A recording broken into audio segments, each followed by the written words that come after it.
وزیر اعلیٰ خیبر پختونخوا سہیل آفریدی نے لاہور میں صحافیوں سے ملاقات کی، جہاں انہوں نے موجودہ سیاسی صورتحال اور پنجاب میں پیش آنے والے واقعات پر تفصیلی گفتگو کی۔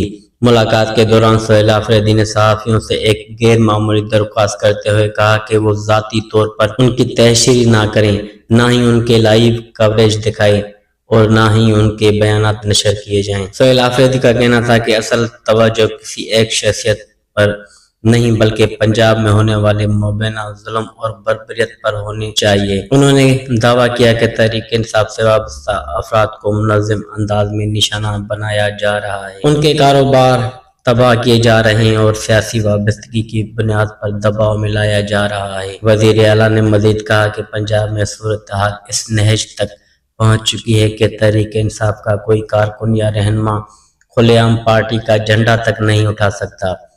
ان کے مطابق کارکنوں اور رہنماؤں کو گرفتار کر کے خوف و ہراس پھیلایا جا رہا ہے تاکہ سیاسی آواز کو خاموش کیا جا سکے۔ سہیل آفریدی نے صحافیوں سے اپیل کی کہ وہ ان حالات پر ضرور آواز اٹھائیں اور عوام کو زمینی حقائق سے آگاہ کریں۔